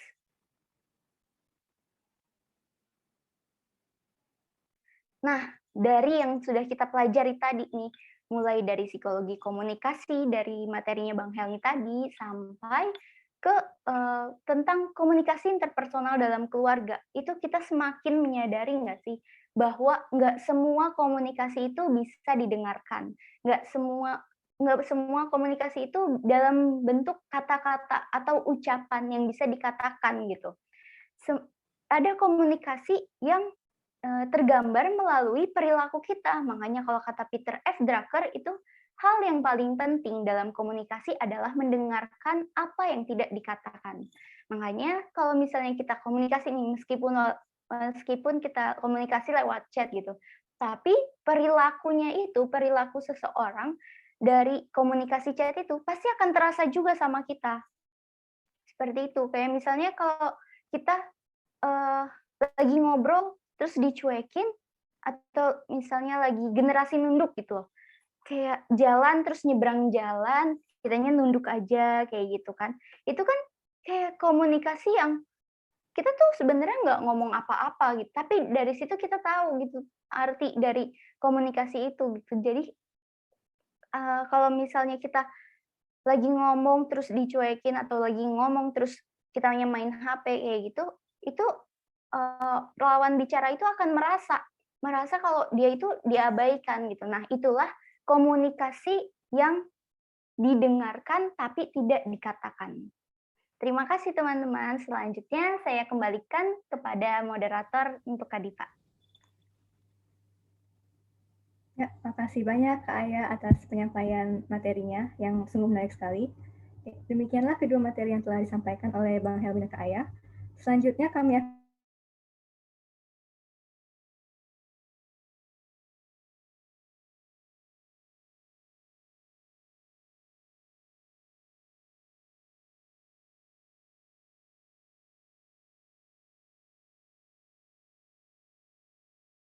pengertian pada orang tua. Karena menurut saya sebagai seorang anak, jika kita memberikan pengertian kepada orang tua itu kurang baik dan bisa menerima penjelasan itu akan menjadikan gap antara kita dan orang tua, terutama tentang berita hoax yang juga banyak di-share di beberapa grup di WhatsApp, terutama pada saat pandemi seperti ini, di mana kekhawatiran dan kepanikan sedang mendominasi pikiran masyarakat. Ya, dipersilakan kepada Kak Aya untuk menjawab soalan tersebut.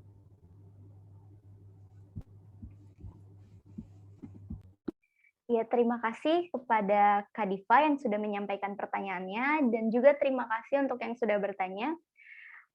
Untuk bisa masalah hoax itu untuk bisa mendiskusikannya ke orang tua, kita tentunya harus dimulai dari strategi yang tadi dulu kan. Kayak sebelum kalau kita langsung mengevaluasi kayak, ih mama itu tuh salah tahu, itu hoax tahu, pasti orang tua bakalan ngerasa nggak nyaman, mereka pasti bakalan ngerasa tersinggung kayak, ih apaan sih nih anak kok tiba-tiba langsung bilang salah aja gitu. Tapi kalau misalnya kita punya keterikatan, kita punya keterbukaan, kita punya hubungan yang erat sama orang tua itu, kayak misalnya dari sebelum itu tuh kita sering diskusi gitu kan, sering diskusi sama orang tua, iya tahu mah ini tuh kayak gini gitu. Terus jadi begitu ada hoax yang orang tua ngerasa, ah ini nih hoax nih, ah ini gimana ya, ini begini. Tapi kalau misalnya kita punya kerekatan hubungan sama orang tua, itu tuh kita bisa jadi lebih mudah nyampeinnya. Karena apa? Kuncinya adalah kepercayaan. Orang tua itu percaya sama anak kalau, oh iya anak gue pasti ngomong, kalau itu hoax tuh nggak cuma asal ngomong loh, pasti anak gue tuh ngomong, bilang itu hoax itu tuh karena dia punya dasar-dasarnya, alasan-alasannya, basic-basicnya gitu loh. Kayak, oh iya itu hoax karena menurut ini tuh sebenarnya kayak gini, menurut ahli itu ini tuh sebenarnya seperti ini, kayak gitu kan. Nah, oleh karena itu untuk bisa bilang ke orang tua untuk mengurangi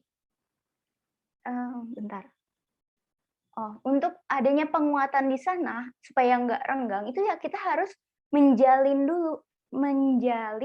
hubungan komunikasi dengan orang tua itu. Supaya orang tua bisa lebih mengenali kita, bisa lebih percaya sama kita. Kuncinya adalah percaya, itulah kenapa 5 strategi tadi itu penting banget, karena mulai dari keterbukaan, empati, sikap positif, apalagi itu tadi, kesetaraan kayak gitu, itu tuh penting banget karena itulah yang akan membangun kepercayaan. Kalau kita udah sama-sama percaya, kalau kita udah sama-sama memahami gitu, memahami peran masing-masing itu pasti komunikasinya akan lebih mudah seperti itu. Jadi kunci utamanya itu ada di membangun kepercayaan melalui 5 strategi tadi, teman-teman. Apakah terjawab?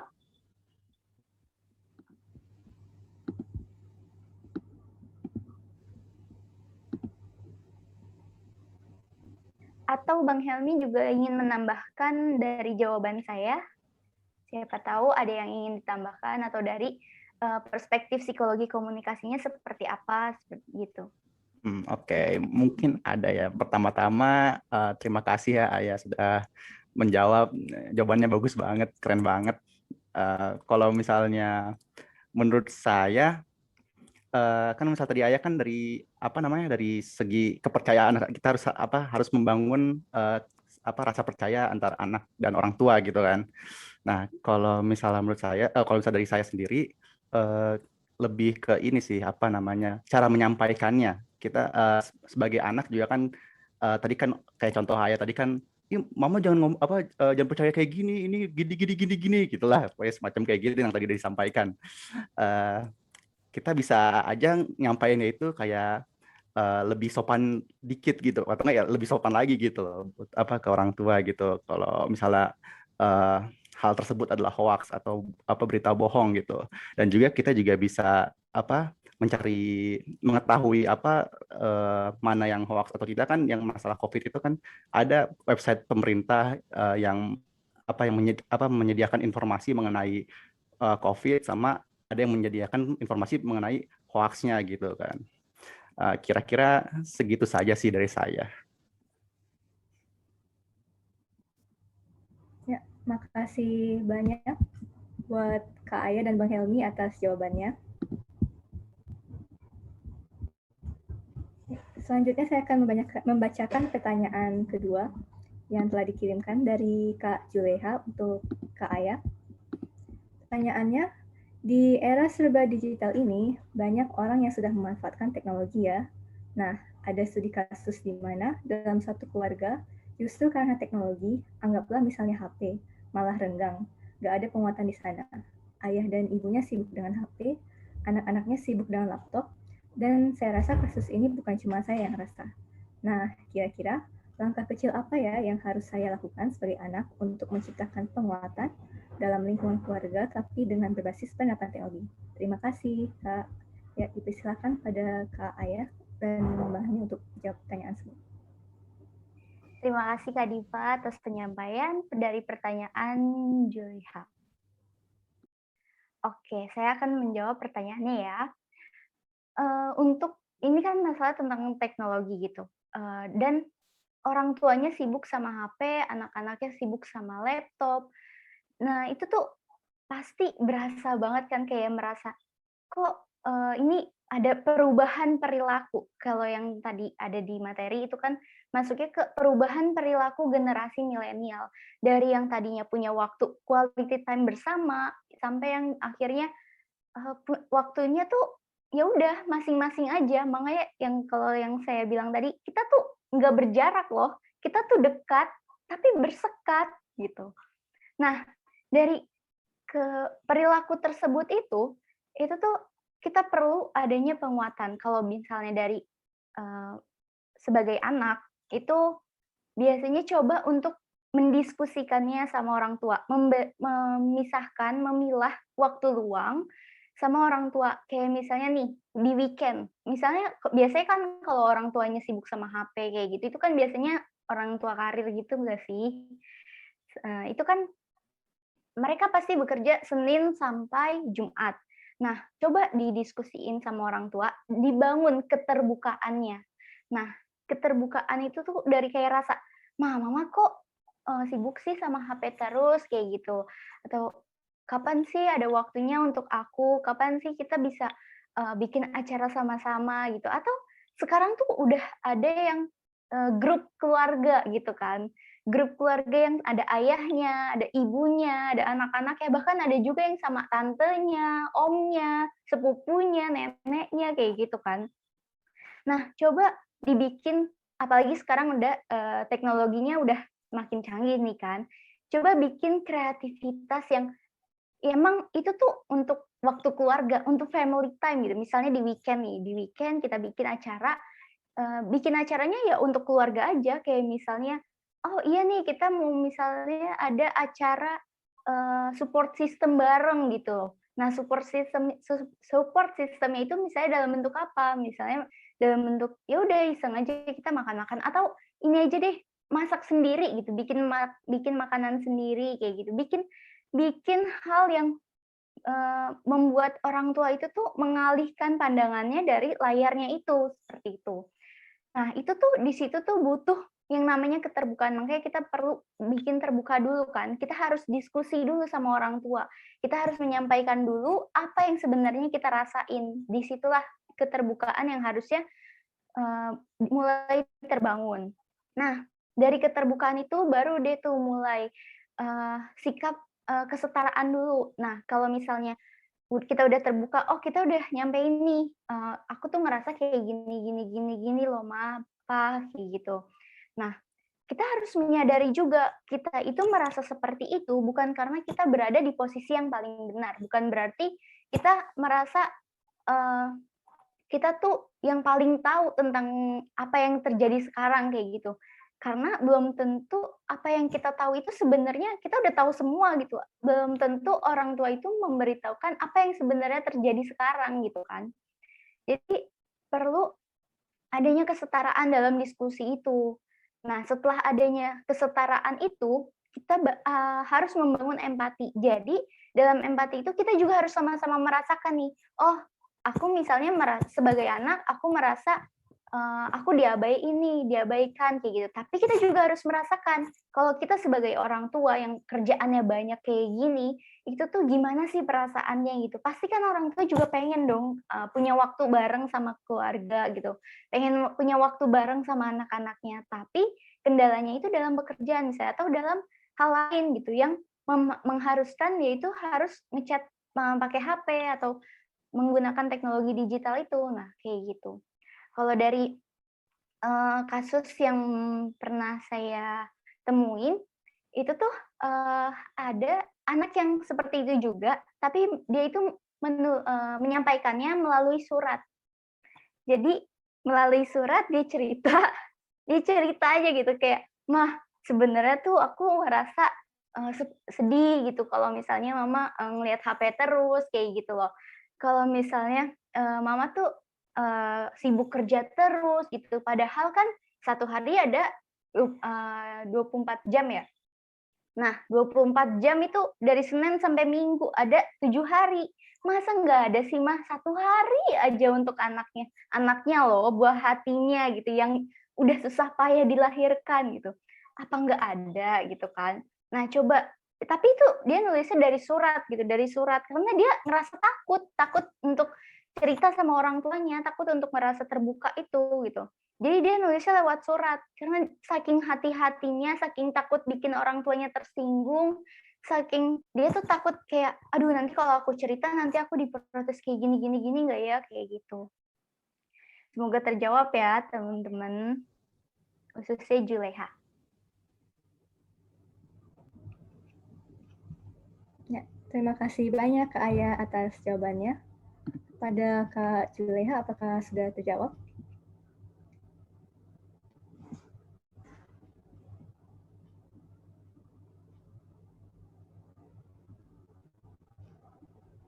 Oke, sudah terjawab ya. Baik, selanjutnya saya akan membacakan pertanyaan yang teman-teman kirim di chat box Zoom. Pertanyaan pertama dari Kak Maudi. Bagaimana cara mengubah pola komunikasi antara orang tua dan anak? Ya, dipersilahkan pada Kak Aya atau Bang Helmi untuk menjawab.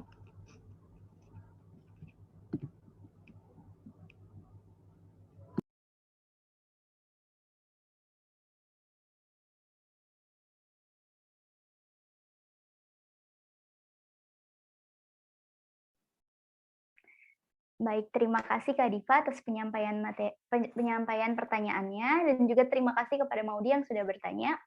mengenai mengubah pola komunikasi antara orang tua dan anak.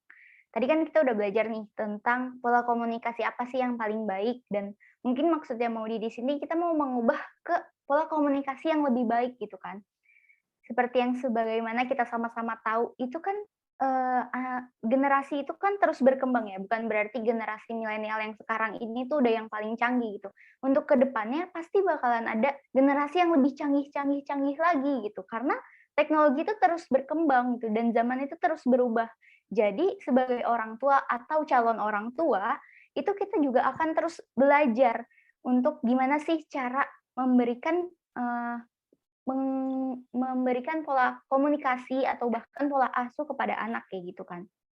Nah, kalau misalnya kita mau mengubah pola komunikasi antara orang tua dan anak, itu kita harus dicari tahu dulu nih kira-kira kita tuh pola komunikasinya kayak gimana sih?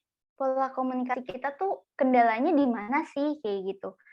Yang kurang itu apa? Yang bisa dipertahankan itu apa? Kayak gitu. Nah, kalau misalnya kita bisa mempertahankan apa yang udah bagus kita pertahankan dan yang kurang kita perbaiki kan. Nah, dari yang kurang itu kita dilihat dulu apakah kita bisa kita dulu nih semua dimulai dari diri kita sendiri dulu sebagai anak gitu atau sebagai calon orang tua. Nah, itu kita mulai dari diri kita dulu tentang gimana sih kalau misalnya kita mau dihargai, berarti kita harus menghargai kan. Kalau misalnya kita mau didengarkan, berarti kita harus mendengarkan. Nah, dari situlah sebelum kita ngomong sama orang tua atau sebelum kita protes sama orang tua, ih mama tuh harusnya jangan kayak gini dong pola komunikasinya ke aku kayak gitu. Bukan seperti itu, tapi dengan cara menunjukkan dulu gitu. Dari diri kita dulu. Kayak misalnya kalau kita mau didengarkan gitu, misalnya aku lagi ini nih, lagi cerita sama mama, tapi mama main HP terus kayak gitu kan. Nah, itu dimulai dari kita dulu. Kalau misalnya mamanya lagi cerita, kitanya jangan main HP. Nah, supaya itu tuh perilaku yang kalau kata Peter tadi tuh, itu tuh perilaku yang kita nggak ngomong kan, kita nggak ngucapin kalau kita itu merasa ini harus diubah, tapi kita menunjukkan melalui perilaku kita sendiri, seperti itu. Apakah Bang Helmi mau menambahkan?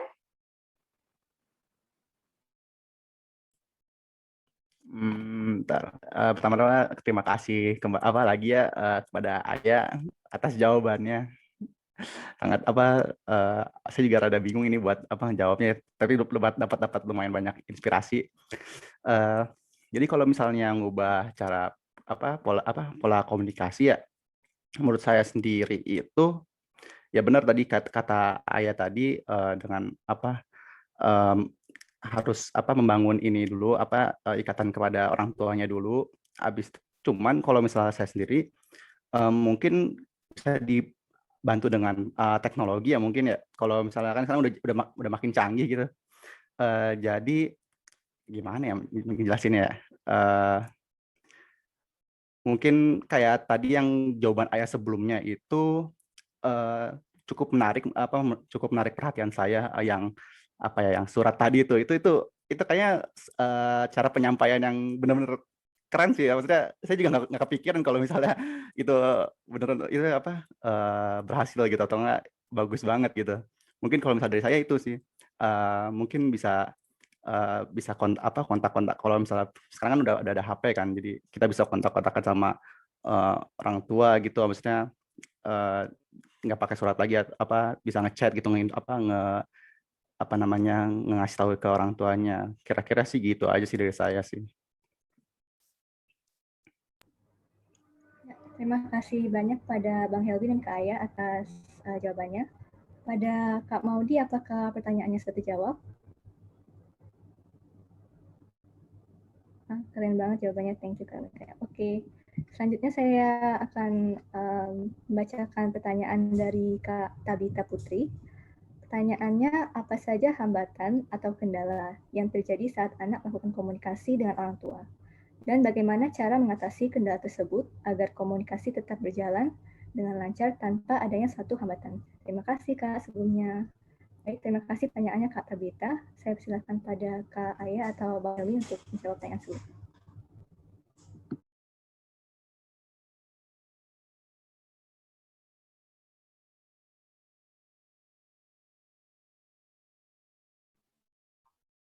Terima kasih kepada Kak Diva sudah menyampaikan pertanyaannya dari Tabita Putri. Menurut Bang Helmi gimana nih Bang? Kira-kira kendala atau hambatan yang terjadi ketika anak ini melakukan komunikasi sama orang tua? Mungkin kalau menurut pengalaman saya sendiri ya, mungkin tuh kayak si anak itu susah untuk berkomunikasi kepada orang tuanya itu karena trauma gitu. Mungkin waktu dia masih kecil banget, dia sempat dibentak gitu sama orang tuanya gitu, waktu misalnya melakukan suatu kesalahan kecil sampai dibentak sama orang tuanya, sehingga si anaknya itu takut gitu buat komunikasi lagi sama orang tuanya, makanya dia lebih memilih untuk menutup dirinya sendiri gitu. Kalau menurut saya sendiri sih salah satu hambatannya.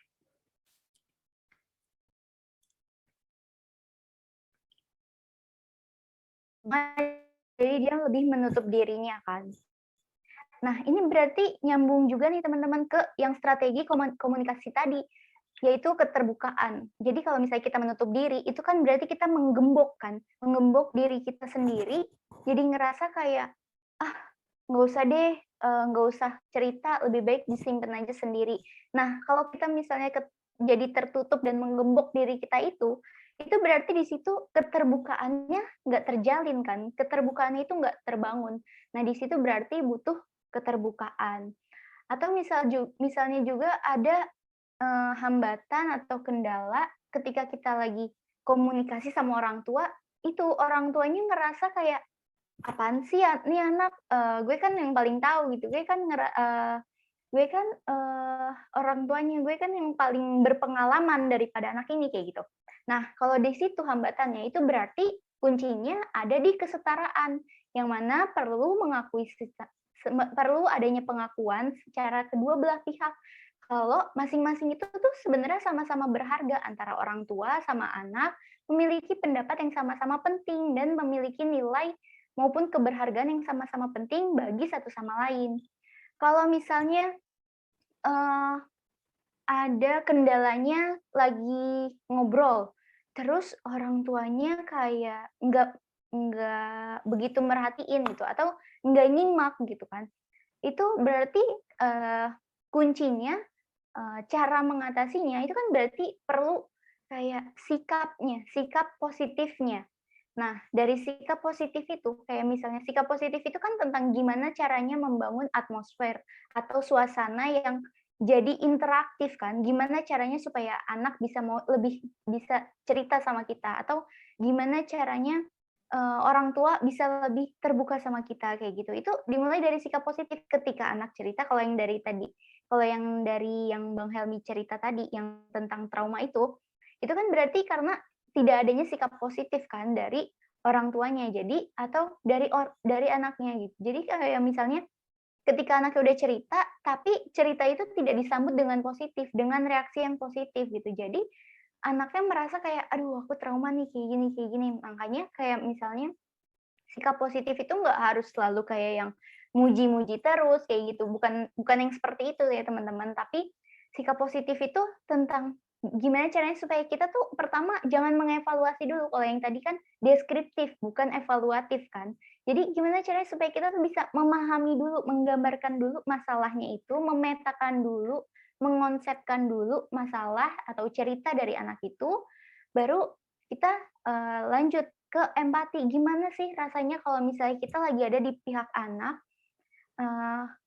kita lagi jadi orang yang merasa kayak, oh iya aku kan, bayangin deh kalau misalnya kita lagi ada di posisi orang itu gitu, pasti itu rasanya bakalan beda sama kalau orang yang kita cuma dengerin doang, oh iya kita dengerin dan menganggap masalah itu adalah masalah dia gitu. Beda sama gimana kalau misalnya kita dengerin tapi menganggap masalah itu adalah masalah kita juga, kayak gitu. Jadi bisa disambungin sama yang strategi komunikasi tadi ya Tabita. Terima kasih untuk pertanyaannya. Saya kembalikan kepada Kak Diva. Terima kasih Kak Aya dan Mbak Helmi atas jawabannya. Kepada Kak Tabita, apakah pertanyaan sudah terjawab? Oke, terima kasih banyak Kak atas respon jawaban yang sangat jelas untuk pertanyaan saya. Oke, baik. Kami tutup dulu ya sesi pertanyaannya.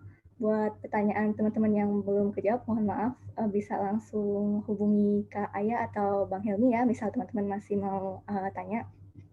Oke, selanjutnya saya akan coba menyimpulkan materi kita pada pagi ini.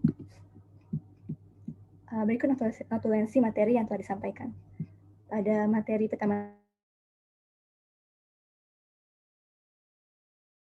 mulai dari definisi psikologi yang berasal dari gabungan kata psych dan logos, lalu komunikasi yang secara garis besar dapat dikatakan sebagai proses pemindahan informasi antar individu yang bertujuan memodifikasi perilaku individu lain.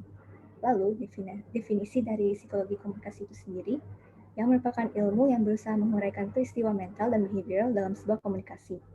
Dilanjut dengan komunikasi efektif yang terdiri dari beberapa aspek antara lain pengertian, kesenangan, mempengaruhi sikap, hubungan sosial yang baik dan tidak. Selanjutnya terdapat konsep milenial yang dicetuskan oleh William Strauss dan Neil Howe.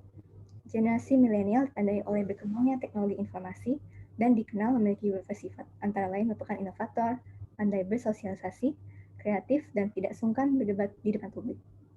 Lalu terdapat dampak psikologis penggunaan teknologi dan komunikasi perilaku, kecanduan penggunaan gadget yang dapat diatasi dengan kontrol diri, yang terbagi menjadi behavioral control, cognitive control, dan decisional control. Lalu terdapat faktor yang mempengaruhi kontrol diri, yang berasal dari internal dan juga eksternal. Berikutnya saya akan simpulkan materi kedua tentang penguatan komunikasi milenial keluarga.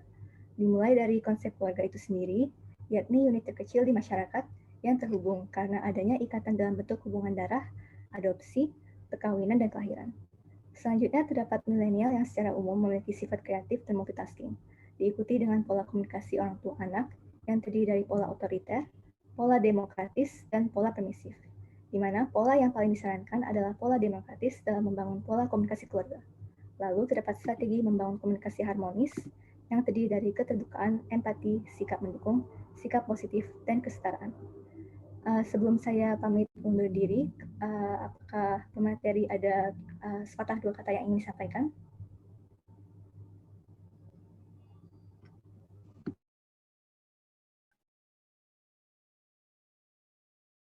Terima kasih Kak Diva atas kesempatannya. Dari Bang Helmi dulu apa gimana? Mau yang mana dulu? Mau Ayah dulu terserah, bisa. Oke deh. Kata-kata terakhirnya, tadi kan kita udah belajar nih tentang gimana sih pola komunikasi yang baik antara orang tua anak, sama apa aja sih strateginya dari kendala-kendala yang dihadapi atau hambatannya kayak gitu kan, apalagi di generasi milenial ini gitu. Dan orang tua itu pasti bakalan terus belajar karena generasi itu akan terus berkembang kan. Jadi pasti akan ada terus pelajaran baru setiap harinya dan seterusnya gitu. Nah, apalagi sekarang ini kan di musim pandemi gitu kan, di mana orang-orang itu lebih banyak menghabiskan waktu di rumah bersama keluarganya. Jadi saya harap semoga apa yang sudah kita sama-sama bahas dan diskusikan hari ini itu bisa diinterpretasikan secara langsung kepada keluarga kita di rumah. Terima kasih. Baik, terima kasih Ayah atas kata-kata terakhirnya. Kemudian saya ya. Jadi kalau misalnya kata-kata saya yang terakhir itu alangkah baiknya kalau misalnya kita memanfaatkan teknologi untuk meretas gap antar di keluarga kita sendiri gitu. Terutama misalnya di pandemi gini kan, kalau misalnya kita di rumah terus, habis itu kita bingung pengen ngapain gitu kan, soalnya kita nggak bisa keluar, nggak bisa rekreasi sama keluarga kita gitu kan. Nah, kita tuh harus manfaatin teknologi itu. Nah, ada beberapa menurut saya itu cara yang enak menurut saya ya buat memanfaatkan teknologi untuk mempererat hubungan keluarga itu dengan cara ya main bareng. Soalnya di zaman-zaman sekarang tuh banyak banget ya permainan keluarga yang bisa dilakukan secara online gitu. Jadi kita ngumpul di ruang tamu, kita bisa main gitu, contoh gamenya kayak Uno online gitu. Kalau misalnya kita nggak punya Uno kan kita nggak boleh keluar, kita main online. Habis itu bisa juga monopoli online, atau enggak ada permainan yang saya sering main sama teman-teman saya kalau misalnya saya lagi nggak ada kerjaan gitu. nama gamenya itu namanya Scribble.io, itu nama websitenya. Itu gamenya tentang gambar kayak tebak gambar gitu. Jadi misalnya itu isi permainan itu bisa banyak orang. Mungkin satu keluarga kalian mungkin bisa masuk ke gamenya itu. Itu seru banget, benar-benar interaktif banget, kayak ramai banget itu. Itu bagus lah, itu recommended dari saya sih. Kira-kira itu saja sih apa dari saya.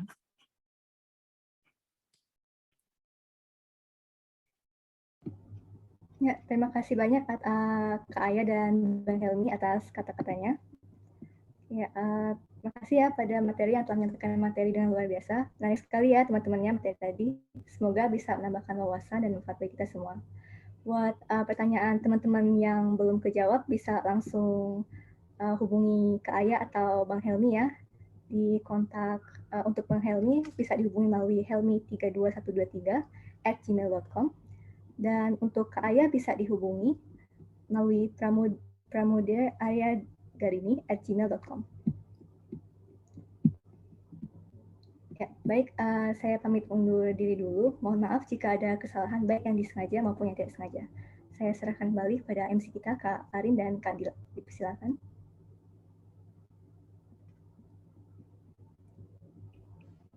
Oke, makasih banyak Kak Diva. Wah, gimana nih teman-teman? Materinya seru nggak? Seru nggak nih teman-teman? Boleh dong dibales di chat box. Kira-kira seru ya? Seru ya pastinya dong. Narasumbernya juga keren-keren banget nih, materinya yang disampaikan itu sangat bermanfaat banget buat kita. Kita jadi tahu gimana peran psikologi komunikasi di generasi milenial saat ini, dan juga gimana cara kita untuk tetap menjaga komunikasi yang baik dengan keluarga. Iya, bener banget nih, Karin. Makasih ya buat teman-teman yang udah aktif bertanya dan juga teman-teman yang udah on cam selama acara berlangsung. Semoga pertanyaannya kejawab ya. Sebelumnya teman-teman ada yang mau ngasih kesan atau pesan gak nih buat webinar hari ini? Kalau ada, boleh on cam. Kalau bisa on cam, boleh on cam. Ada nggak nih teman-teman? Ada nggak yang mau ngasih kesan-pesan? Mungkin teman-teman. Kayaknya nggak ada nih, Kak. Ya udah. Oh, ya ada. Akhirnya kita udah sampai di penghujung acara. Teman-teman jangan lupa ya buat isi absen terakhir bisa dilihat di chat box. Nanti di situ dikirimin linknya. Absensi dulu ya, teman-teman. Nanti setelah absensi balik lagi ke Zoom-nya. Iya, kita tunggu ya.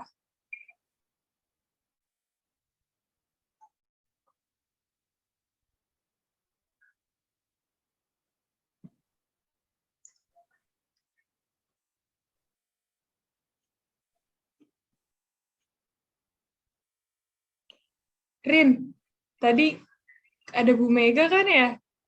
Iya, kayaknya Bu Mega udah standby dari awal acara sampai sekarang. Wah. Halo Bu Mega. Gimana kabarnya, Bu? Halo, Assalamualaikum teman-teman. Waalaikumsalam. Ibu. Gimana Bu kabarnya, Bu? Oh iya, alhamdulillah sehat-sehat semua ya teman-teman ya. Sehat, alhamdulillah. Sehat juga ya, Bu. Amin. Udah nih, udah pada ini kan ya? Udah pada saya absen. Oke, selanjutnya kita bakal masuk ke sesi foto. Rin, tapi sebelum sesi foto mungkin Bu Mega mau kasih kesan-pesan dulu untuk acara webinar hari ini. Boleh, Bu Mega, dipersilahkan. Ini kayaknya acara tambahan deh, di Ramadan nggak ada ya? Iya, Bu. Ya, saya apresiasi yang pertama ya untuk teman-teman ya, ada Mas Rahman tadi yang jadi koordinator panitia, terus juga ada MC Dila, ada Farin, terus narasumber dari Pram, dari Helmi ya, terus juga ada moderator dari Diva gitu. Itu semuanya adalah mahasiswa semua ya. Jadi ini memang sebuah webinar yang menjadi tugas gitu dari UAS sebenarnya. Jadi kita memang sistemnya adalah project based learning. Kalau tidak project ya case based learning. Itu tujuannya adalah untuk melatih teman-teman mahasiswa untuk memecahkan masalah, terus eksplorasi, terus juga ada interpretasi, terus juga ada sintesis. Pokoknya kemampuan-kemampuan kognitif level tinggi itu sebenarnya semuanya terangkum di project based gitu ya. Dan di sini kami hanya ingin mengantarkan teman-teman untuk lebih eksplor diri, sehingga teman-teman nanti bisa mencapai kompetensi yang paling tertinggi versi teman-teman, seperti itu. Jadi selamat sekali lagi saya ucapkan, saya tahu ini bukan suatu hal yang mudah ya, karena semua matkul juga basicnya adalah case based atau kalau nggak project based, jadi pasti tugasnya banyak banget, tugas kelompok lagi gitu kan. Tapi saya tetap apresiasi karena teman-teman telah melaksanakan seluruh rangkaian webinar dengan lancar, dengan baik sekali gitu. Sukses ya teman-teman semuanya. Ya, baik. Ya, makasih banyak Bu Mega.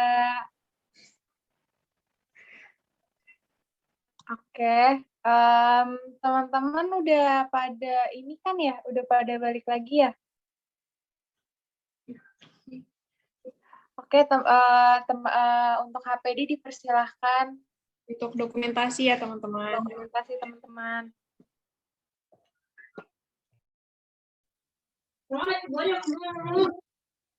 Baik, selanjutnya kita foto bersama untuk seluruh peserta dan panitia yang bisa on cam. Boleh silakan on cam, kita foto bareng.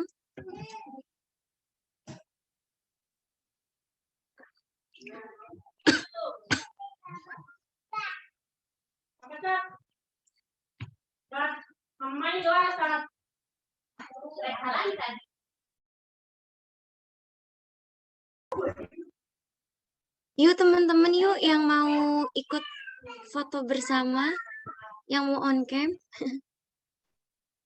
Yuk teman-teman yang bisa on cam yuk.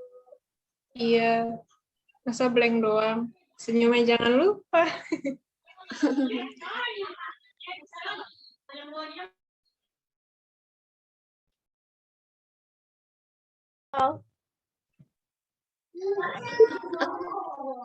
Baik, dari slide 1 dulu ya. Senyumnya.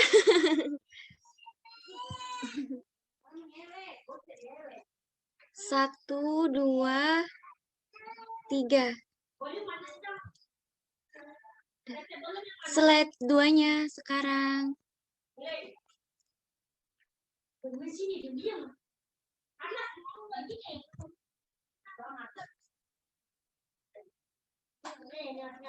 Slide 3-nya.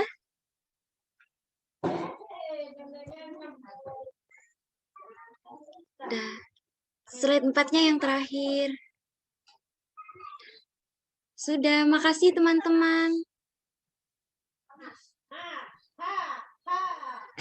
Terima kasih juga teman-teman HPD.